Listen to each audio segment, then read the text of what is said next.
All right, folks, has everyone got their tea and coffees and breakfast cakes? Yeah? Fantastic. Well, yeah, good morning and welcome to our first ever Crunch New York event. For those who haven't met me, my name is Tom and I run Tutor Cruncher. For those who haven't come across us before, we are a business management solution for tutoring businesses. We're not going to go through the varying benefits of using our software, but if you're a tutoring company and don't use us, you should ask Janie. Yeah, chat to us after the event if you want some more information. So this event, we kind of, because we work with a lot of tutoring companies, we've discovered there's a bit of a hole in the industry for a community where all the tutoring companies chat together about what's going on. And with the past couple of years being crazy for the world and quite crazy for the tuition industry, there's been loads of change, and we think we need to all get together to discuss how we can really evolve and make the most of all the opportunities that are available to us. So yeah, that's why we are holding this event, and hopefully lots more, which should be good. After all, we're in this to make money, but we are educators, right? So now I'm going to hand over to my commercial director, Fionn. He's going to lead you through a few bits and pieces. One or two things. One is, just respect the panelists. We've got some amazing speakers and panelists. If you can make sure your phones are all on silent, and good for that. If you need the bathroom, it's down there and there's a code you can ask at the desk. Other than that, there's going to be a couple of minutes between and before people speaking, so you can grab your teas and coffees. Cool. All right, I look forward to it. So I won't say that much more than Tom has already said. You're obviously all very welcome, very exciting, in New York for the first time, first of many hopefully. So I'm commercial director of Tutor Cruncher, as Tom said, been there for about 4 years, do most of our enterprise sales now, and got a little bit of a sales team going on underneath me. The idea with this is just to build up a bit of a community, get people talking to each other who don't normally talk to each other. And as I said, hopefully it goes well and it's the first of many. So the general lineup for today is we're going to have a couple of individual speakers talking about different aspects of the tutoring industry. And then we're going to break off for another bit of teas and coffees and get to know each other. And then we're going to have some panelists up talking about general trends that they see, where's the tutoring industry going, how is COVID, what regulations do you see coming down the line, all of that kind of stuff. So to kick us off, perhaps, we have Primo Lasana here, who is the New York Executive Director for Reading Partners and has done some other stints at iMentors and Power of Two as well. So, and now I hand you over to Primo. Hi everybody, so good to see you. Thank you for inviting me. Exciting to be here at this Tutor Cruncher event, which I understand is the first one in New York. My name is Primo Lasana. I'm the Executive Director for Reading Partners NYC, which is a nonprofit organization that works at 17 public schools across New York City to deliver high-dosage tutoring to students grades K through 4 who attend Title I public schools in New York. Its focuses on literacy, and I'll circle back around to dig in a little bit more to what we do and how we do it and what some of the outcomes are.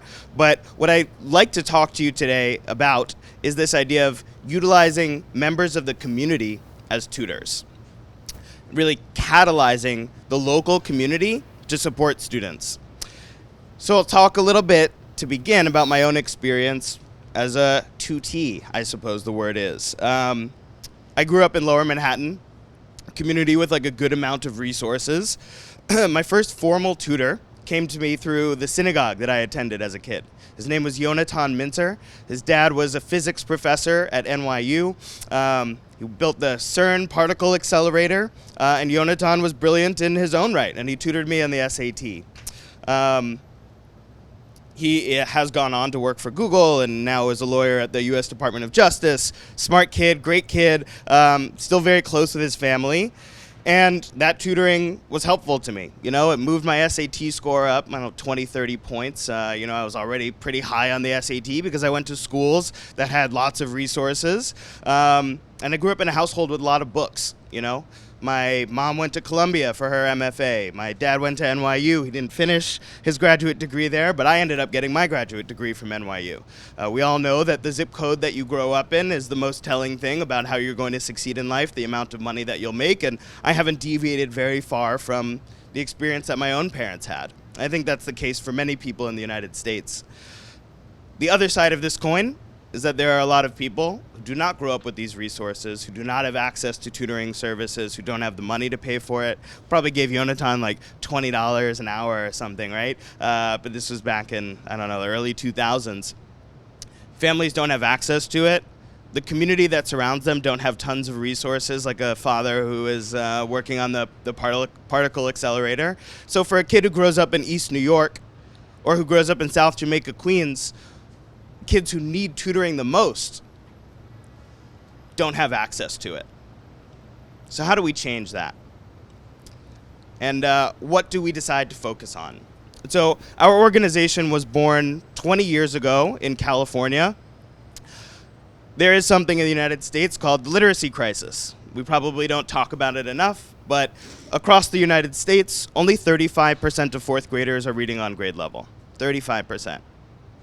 Cities like New York and other urban centers where there's a majority black and brown students who go to public schools, the rates are far lower. So here in New York, 22% of fourth graders are reading on grade level by the fourth grade. Why is that important? It's important because you are 4 times more likely to graduate from high school if you're reading on grade level by the 3rd grade. We could argue that is the most important thing we can do to shift educational outcomes in the United States, in a country that has a history of racism, segregation, oppression for certain groups of people. And so, in order to shift those outcomes, in order to make this country better, in order to make it more powerful, in order to get more voices to the table, and to really become the country that we should be, and to just be fair, we need to make an intervention early for kids. And we need to give them the resources that they need. So how do we go about doing that? Here in New York, we partner with 17 schools across the city. And what we do is we provide one-to-one, high-dosage literacy tutoring for students grade K through 4 who are 6 months to 2.5 years behind grade reading level. Those are the kids that we are best suited to work with. And I think especially promising is that we can train tutors. Anybody from the community to step in and work with kids K through 4. But let's talk a little bit more about that. I was talking with Tom before about this idea of training tutors, right? And then in the tutoring space, there isn't much training, right? For the most part, if you have a high SAT score, or you graduated from college or whatever, the tutoring world says you are equipped to become a tutor. Working with kids K through 4 is a bit different, right? If you're focusing on literacy, we're talking about phonics, phonemics, fluency skills. And where are we getting these tutors who are volunteers, who aren't paid, who say that they're going to give our students 2 hours at a minimum per week during the middle of the school day to work with them? It's a pretty wild ask.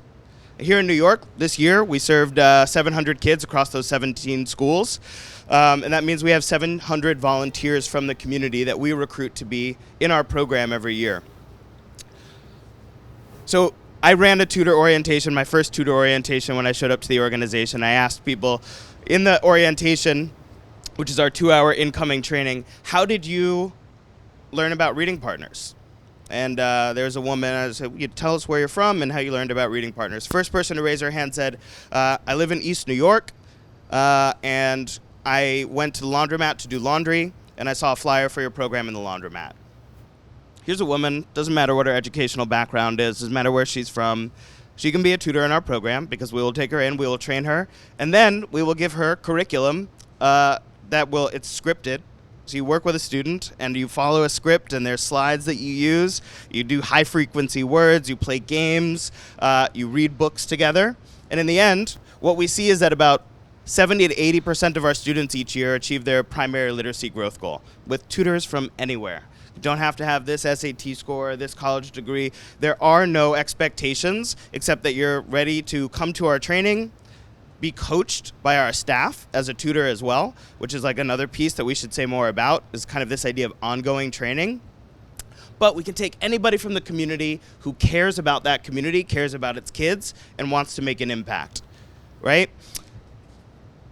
And so let's dig in a little bit more to like this idea of training and like actually catalyzing people from the community to become tutors to our students.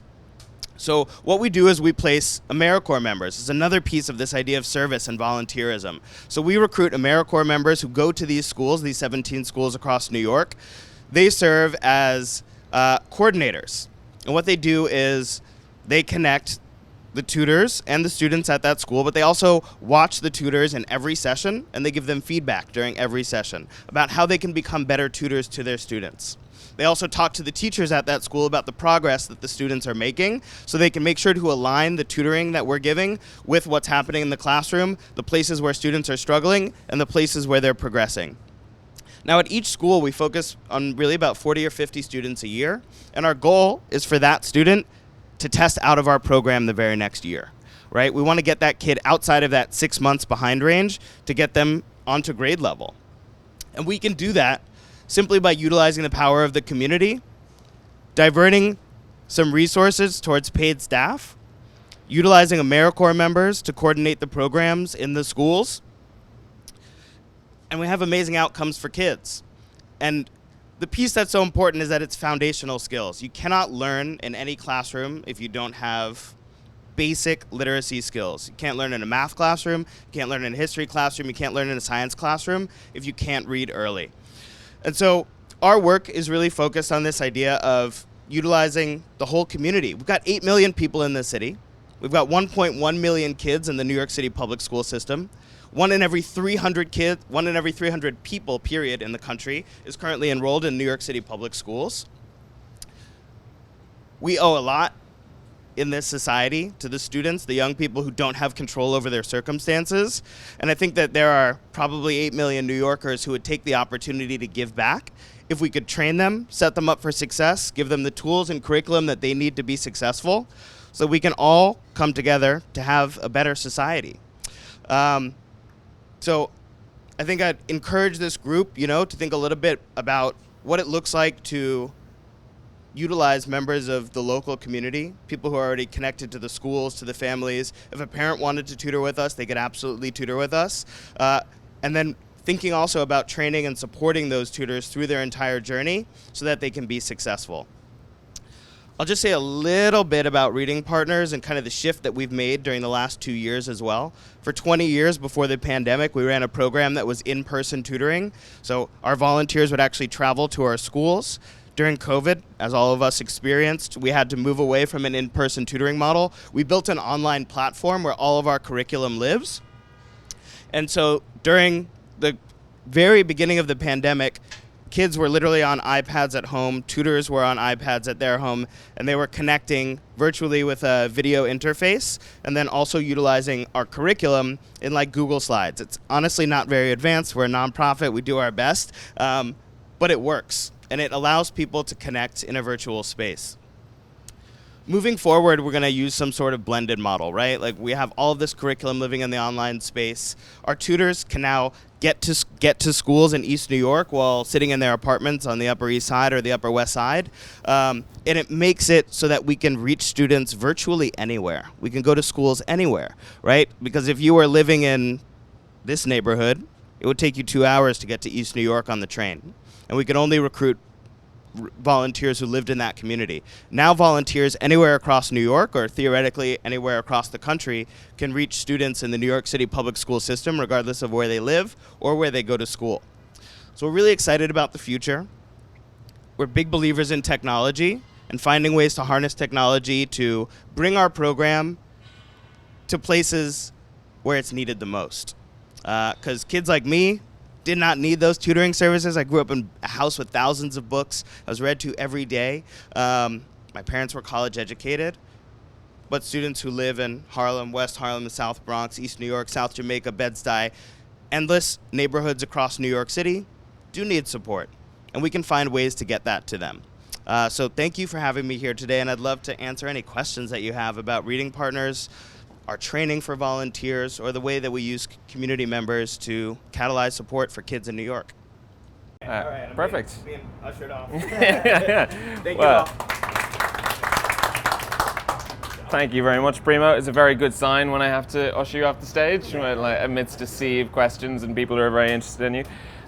For anyone who is more curious, we will be sending out a link to Primo's socials and to Reading Partners themselves, so there'll be lots more time to follow up. And I'm sure quite a lot of the talking points that came up in Primo's talk there are going to resurface when we do the panel discussion, and we can all go into a bit more depth about different people's perspectives on those issues. I think that'd be really good.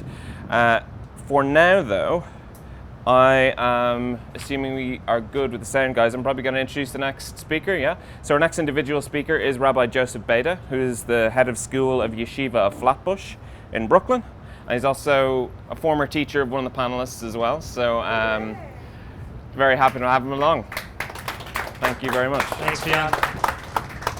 Okay, my name is Rabbi Joseph Beda. I'm the head of a school in Brooklyn, New York. It's called Yeshiva of Flatbush. A yeshiva, for those not familiar, is a religious Jewish school. We're a particular type of religious Jewish school which tries to do everything. We're a very high-achieving place. We have kids that seek to go to the most selective schools around. At the same time, we have high religious standards, and that's in observance, but also in learning. Just for kind of a kind of understanding of what our school day is like, which is really unusual. Our students get to school at 7:30 for prayers, and they're there till about 5:15. During the course of that day, they will have between 10 and 11 different class periods over the course of the day, so that's a lot longer than most of the schools you know. And then we have a robust extracurriculars program, of which, let's say, out of my 675 students, 300 are athletes, and we have clubs, teams, etc., probably in the 200s of different programs that things are going on. It's a pretty interesting environment. It's a little unique, and it makes me wonder if what I have to tell you really applies everywhere else, but I'm going to say I do think it's the case. This is my first year as a head of school, and I spent a good part of my time this year visiting lots of other schools, Jewish and not, to kind of get a sense of what's going on outside of my four walls. So maybe I have a little bit to say. Part of what I'm going to launch off of is an idea that I've seen through a company which I maybe some of you know, ISM, Independent School Management, who's a company that does some consulting for us. And they said I'm going to put this in a different way, but what they basically ask is, my topic is supposed to be, I don't know if this was announced or not, my topic is supposed to be how private schools, independent schools can partner with tutoring companies. Where's the opportunity to work together? So that's the question I'm trying to answer. And the way that I answer a question, I'm a teacher, is with another question. My question is, what are private schools and independent schools about? I think I'm going to work off the ISM model and say, maybe in a simplified way, that parents and therefore students and therefore schools are looking for one of three things, if not all three. The first is values. People will send their children to a private school because of the values that school stands for and what they hope their children will get out of that school. In a public school, that's not really a choice. It's not part of how you get there. But a private school, an independent school, a big part of the choice is what are the values that school is. So, for example, in a Jewish day school, right? So they're looking for particular Jewish values, and then within the Jewish day school world, there's lots of different types of schools. So they're going to pick that school. The values is a big deal. The second is a product, right? They look at their child as a product. They want their child to get certain things. It could be math knowledge, reading skills, but if you're dealing with high school parents and students, you know they're looking for their child to be the product that is accepted by Harvard or NYU or whatever. They want a certain type of student that student is viewed as a product, and what does that student come out with? And it's a particular view that a lot of parents think about when they send their kids to a private school. And then the last thing is the individualized attention. I don't know a lot about public schools, but one of the things that I know is that the classrooms are large, the teacher-student ratio is very high, and it actually in my school, it's closer to a public school than most private schools. It was one of the things that slapped me in the face as I did a visit to 12 different schools and noticed that my average class size, which is smaller than most public schools, in the probably 25 would probably be the number, teacher-to-student ratio. Most of the private schools that I went to, the number was 16, and maybe in some of the schools that I visited, 16 was like their cap. Like it had to be less than that. So individualized attention is another reason why people send their children to private schools. So again, thinking of those three things, right? The values, the product, and the individualized attention are the three basic reasons why parents send their children to private schools. And this is a big deal because if they're sending their kids to private schools, there's a couple of things that are relevant to know about them. Number one, they can afford it, or they're willing to make the investment that goes with it, because it costs different types of money. And the truth is, there's lots of different types of schools.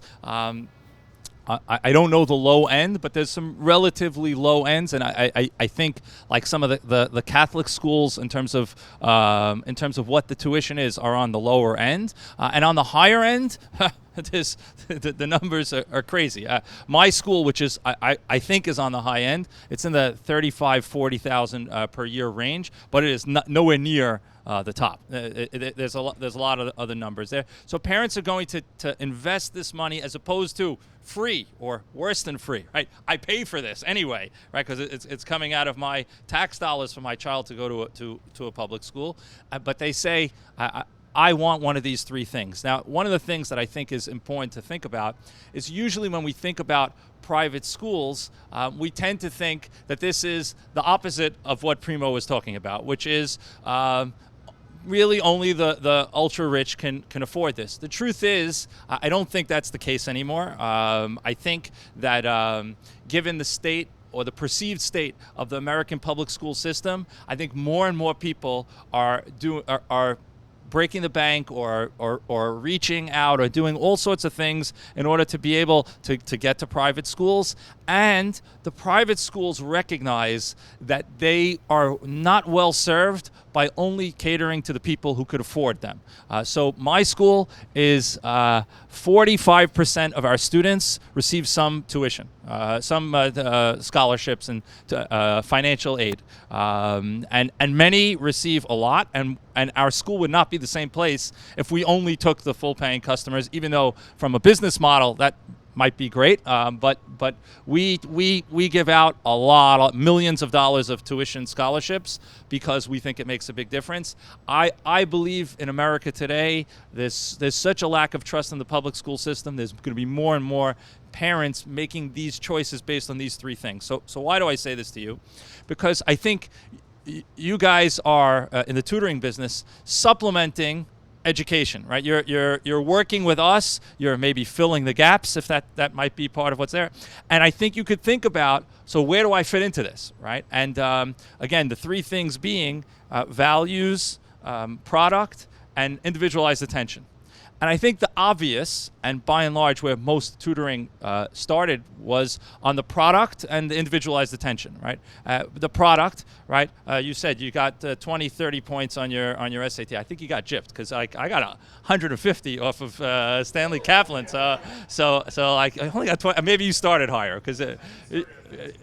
Right. Okay. So that maybe that's the story, right? But maybe that's the story. But I thought the number was higher. But anyway, but that head, right, is obvious, right? And it's an obvious good business model, right? If you can promise your students that we will get them to go from whatever the number is, 1350 to 1450, or I work with Morris, and we'll make sure you pass those Regents exams, right? Or some other type of product reach, right? We'll get you into this school, right? So that's an obvious something that you could do. It's very marketable. It's something that you're probably all doing on some level or another if you're in the tutoring business.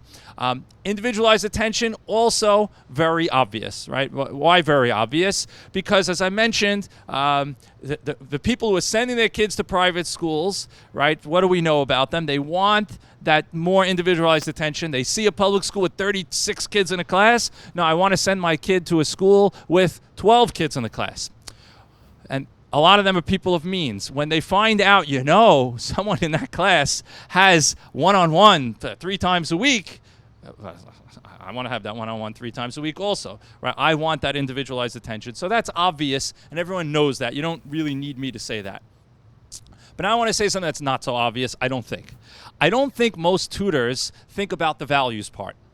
Right? I think they focus more on those first two things because they're a lot easier to quantify. They're just a lot more marketable, and I don't know. But do we think about the values, right? What tutoring companies think about? Hey, why do kids go to school if it's about values, and where do we fit in on that?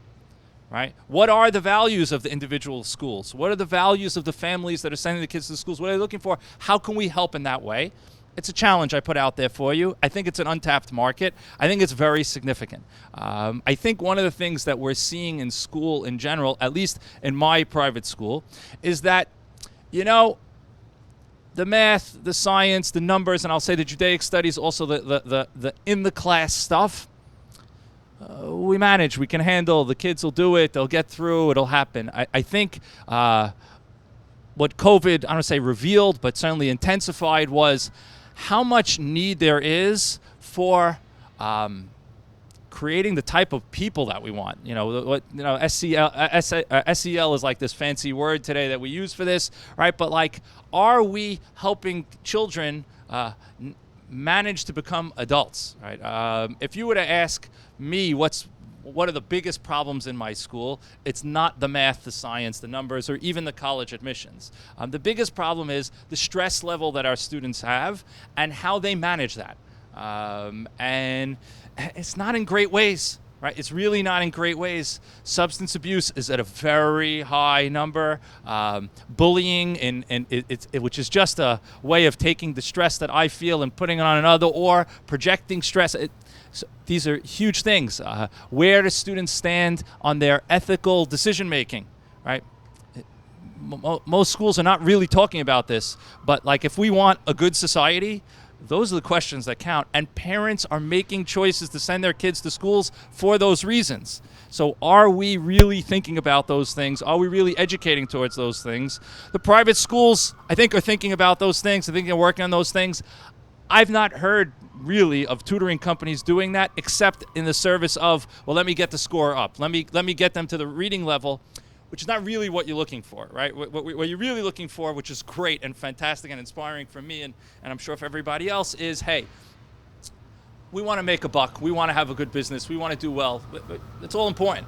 But that's not really why we're in this, because we could all make a buck in a business and lots of other things that we could do. We all have a certain sense that what we do is creating a better country, a better society. And I think having that idea of, hey, where does the values fit in? Where am I a value add, but on the values, is, I think, a great question to ask, and really an untapped area for opportunity. So I'm going to stop talking. If anyone has any questions, I'm happy to answer whatever I can.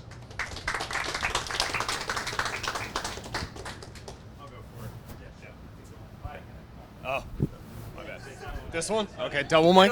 Double mic. All right. Thank you. Yeah. My company, we actually work with a lot of schools in Philadelphia for archdiocese, religious-based, etc. My question is, have you started, when you're speaking with these outside agencies, because I'm sure we would all love more, right, students and families to come and work with us, have you started incorporating an honor code into the agreement if you're doing referrals? Because that's something that we've done in terms of making sure that kind of both schools and the mission of the company as well as the mission of the school are both aligned. A great question. We don't have an honor code in the school in general. Okay. We have policies surrounding things, but if you want to see a copy, I'll grab coffee with you later. I'm actually, you certainly got me thinking. Yeah. But I think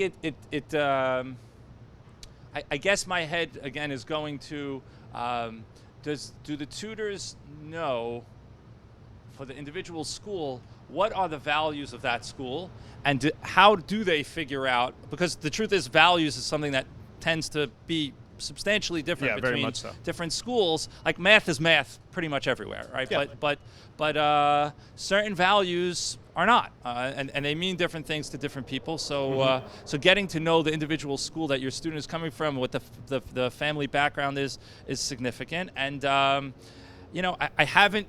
The truth is, I'm not proposing a model here that's like, oh, here, just take it out of the box and license it. You know, it's not so simple. Of course. I think, but I think starting to think about it will create tremendous areas of opportunity. So thank you for the idea. I'd love to get it. Yeah.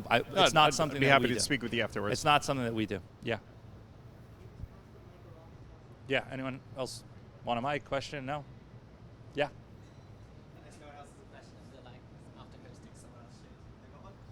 No, okay. I suppose my question is, you talk about the other kind of values to add, like teaching ethical responsibility and things like that.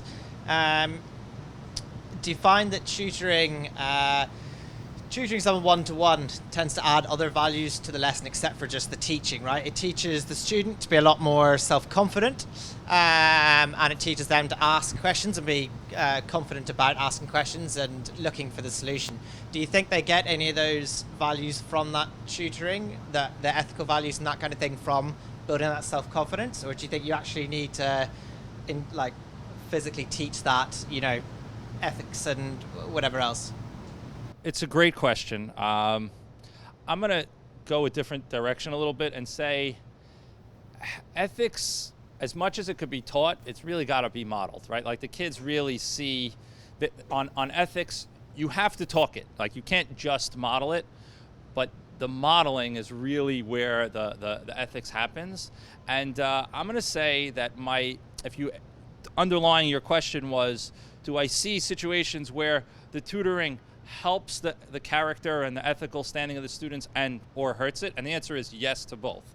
I have tutors that do the work for the kids, write the papers, find all sorts of other unethical practices, and that's on the extreme. But then there's other ways that are like less obviously pernicious that get in there. And then there are other tutors who really do look at the person, look at the tutoree, if that was the word that we used, tuti, I don't know, whatever it was, but we're looking at the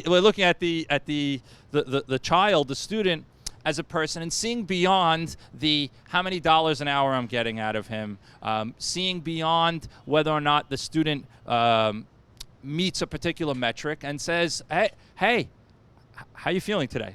How you doing? Right, like seeing the other person as a person, right? Seeing the student as a person. Does the tutor do that? I think that has a tremendous impact, and something in our world of data, and I'm a big data guy, that we have to worry about, right? Because when we're in data and metrics and measurement and grade level, so you got to do that stuff. It's like very, very important. But how you frame that and how you talk with them about that is really, really significant and impacts the whole process of who they are, which I hope at the end of the day is what we're really all about. Yeah, here's one more question. I know you were the last question, but. So I live in Boca and my kid goes to a private school. So I've seen through him how the world of tutoring is changing, or at least the private school is changing practices. And I just want to ask you, are you seeing this trend as well? So I'm going to mention two things that are happening. One is that the teachers at the school are also tutors. So they offer resources after time. So they offer those resources. The second trend, which was surprising, is they stop sending English homework to the student, and the teacher, was saying, what's happening here? Say, every time that I send a homework, the essays that I receive are spectacular. No way that the kids can write those essays. So I prefer them to work here. Right. To work here, so she's not sending more work. It's a challenge. My case of the extreme case is not so extreme.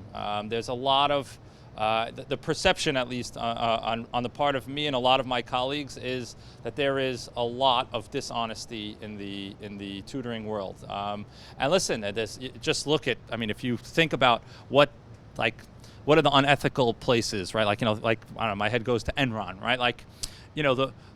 The whole world was ripe for that type of practice and almost encouraged it. So I think about the tutoring, and you're talking about things that are done in private, how much oversight, how much training, where are the incentives based? These are all questions, right, that go into ethics. And again, you have to talk it, but you have to do it, right? Both. And I think that you're 100% right. It's a definite concern. I will say something else, which is, a number of years ago, and I'm going to talk more on the college advising part, right? We have a pretty robust college guidance department, and a number of years ago, and even amongst some of my current staff, there's a certain people that are like, we don't want our kids working with outside people, right? The move is shifting away to that, and at least in the private schools that I know, that recognition of, look, they're going to do it. So what, you're going to fight that? Like, what are you fighting that for? Figure out a way to work together, create proper working relationships and ethical boundaries and so on. So like a big thing that happens is a kid comes to the college guidance counselor in my office and is working on the essay, right? And the either yesterday the counselor gave them a particular suggestion, or they give me a suggestion, and the kid says my private person told me, whatever, it doesn't really matter what, right? And now there's a problem, right? Like, how do we deal with this? So the truth is, we didn't think about it until this year. Maybe we're behind in times, whatever. But we said, listen, it's really important that if there's some conflict there, that the conversation happen between our counselor and the parent, and not the student, because we don't want the student to see a disagreement between the two. And the protocol has become, if you're running into problems in this way, reach out to the parent and say, listen, we want to work together, maybe put us in contact or something, but right now we're perceiving a conflict. You hired the other person, you also hired us.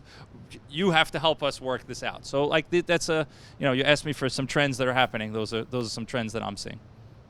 Okay. I think I overused my time, but she has a question.